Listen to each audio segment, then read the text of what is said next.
The Unraveling, a late-night storm, and its global reverberations.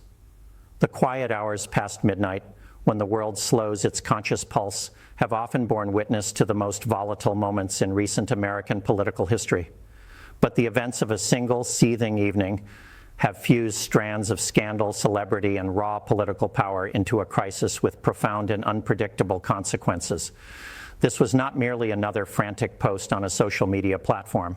It was a targeted, multifaceted eruption that threatened the very heart of the American cultural establishment and laid bare the deepening fissures in the nation's social fabric.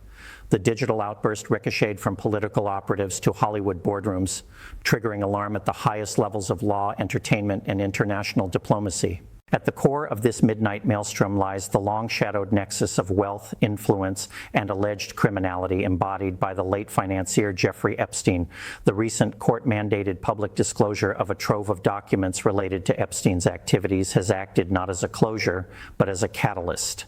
The unsealed files, though largely reiterating known allegations, have reignited a global firestorm of speculation and scrutiny, placing countless powerful names back under a harsh and unforgiving spotlight.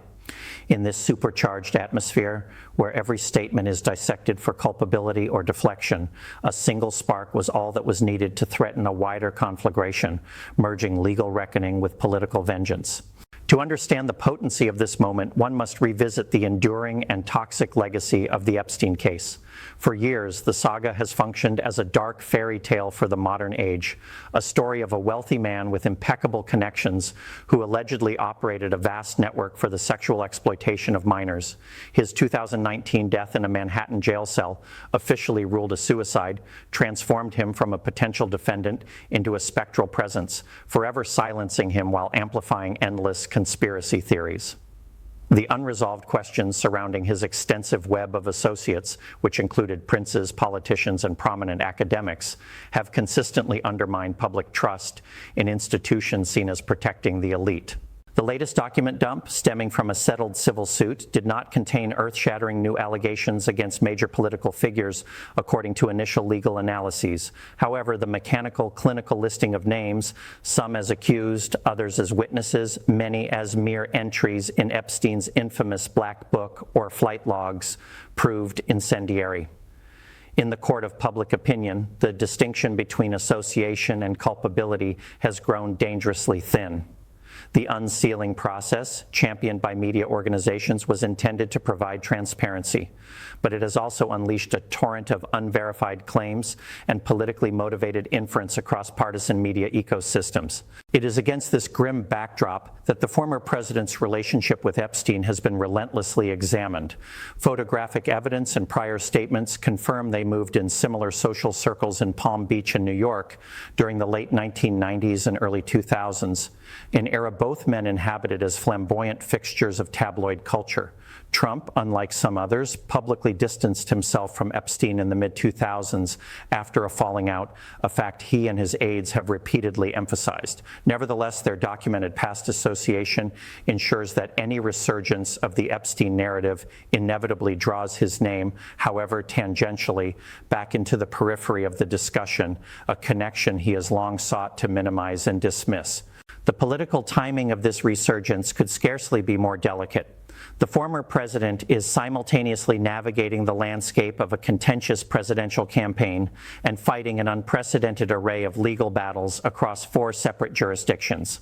His strategy, as observed by political scientists and legal analysts, has consistently been to frame any investigation or accusation as part of a monolithic witch hunt orchestrated by a corrupt deep state and his political opponents. This narrative of perpetual victimhood and resistance has solidified his support base, but has also left him poised to respond with overwhelming force to any perceived new threat, regardless of its origin.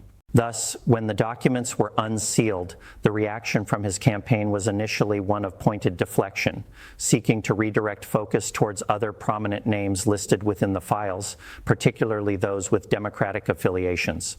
This tactic is a familiar one in the modern political playbook, aiming to neutralize a vulnerability by universalizing the scandal. For several days, this approach dominated conservative media channels, which engaged in a relentless counter-investigation, scrutinizing every mention of a political rival in the documents. The stage was set for a grueling, ugly, and polarized public debate over guilt by association. The situation escalated dramatically, however, beyond the political arena and into the world of elite cultural validation. The former president, sources close to his inner circle suggest, had been privately seething over perceived slights from the entertainment industry, which has largely opposed him. His fixation on awards and accolades is well documented, a yearning for the acceptance of the coastal establishments that have consistently rejected him. The Grammys, music's highest honor, became a specific point of contention after reports emerged that a song from his audiobook, Letters to Trump, had been ruled ineligible for consideration. This minor cultural footnote appears to have been internalized as a profound insult. What unfolded next was a late-night torrent of verbiage from his personal platform. In a series of posts, he merged these disparate grievances into one coherent threat. He lambasted the Grammy Awards as corrupt and rigged, before pivoting sharply to the Epstein documents. In a stark and carefully worded passage, he suggested that the Recording Academy, which oversees the Grammys, should look at the names on their own boards and in their own fancy audience before casting stones, alluding darkly to the unsealed filings. The implication was unambiguous. He posited a link between the industry's figures and the Epstein scandal and threatened to expose it. The reaction was immediate and multi-layered. Within the entertainment industry, a chill spread through C-suites and public relations offices. Legal teams for major studios and record labels, speaking on background, confirmed they were hastily reviewing the unsealed documents for any mention of their executives or high-profile artists. The Recording Academy issued a terse statement standing by its integrity and impartiality, but insiders say emergency conference calls were convened to discuss both the legal and public relations ramifications. The threat, however veiled, of being publicly tied to the Epstein morass is considered a reputational catastrophe of the highest order. Politically, the response fractured along predictable lines. The former president's allies framed the outburst as a justified counterpunch against a hypocritical liberal elite. One congressional supporter in a television interview called it holding a mirror to their own corruption. Democratic leaders, meanwhile, condemned the statements as a dangerous attempt to weaponize a serious sex crimes case for personal political vendetta and to intimidate private citizens in the arts. A senior party strategist privately called it a new low, even for him, expressing concern that it would further coarsen public discourse and intimidate potential critics from all spheres of public life. Legal analysts examining the statements noted the careful construction, which walked right up to the line of explicit defamation or incitement without necessarily crossing it in a legally actionable way. The phrases "look at" and "people should study" are framed as suggestions, not direct accusations. However, defamation law experts caution that context matters, and the power differential between a former president and a private citizen could influence future litigation. It's a classic technique of insinuation, noted a First Amendment scholar at a prominent law school. The message is delivered, the damage is inferred, but the language retains a thin veneer of plausible deniability. Internationally, the episode is being monitored with a mixture of bewilderment and strategic interest. Diplomatic cables from European capitals, as described by officials familiar with their contents, reflect concern over the further erosion of American political and cultural norms ahead of a pivotal election. It reinforces a narrative of a nation consumed by internal cultural civil war, one Western diplomat stated. In rival nations like Russia and China, state-aligned media have seized on the story, using it as prime evidence of American hypocrisy and decadence, broadcasting it as proof of a systemic rot among the Western elite. The broader consequence, sociologists and media observers argue, is the continued poisoning of the well of public discourse.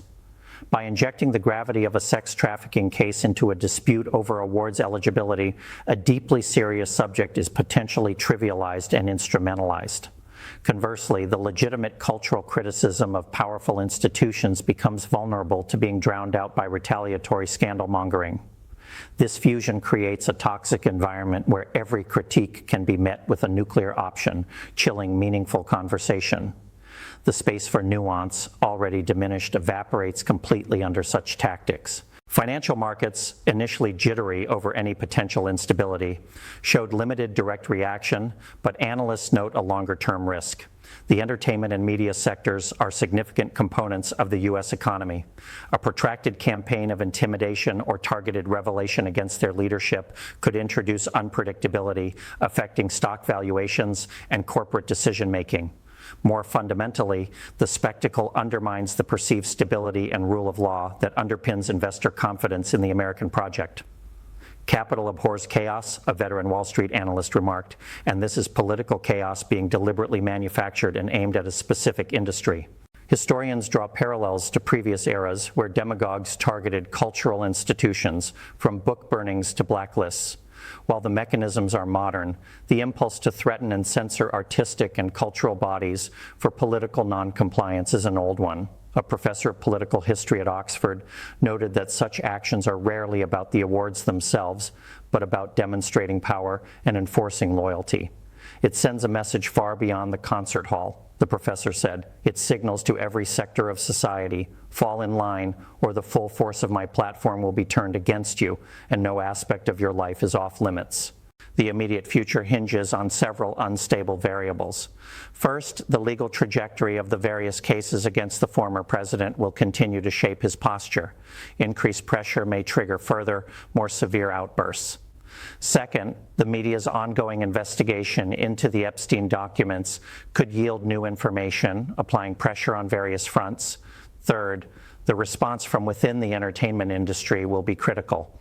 Will individuals or institutions sue for defamation, fight back publicly, or retreat into silence?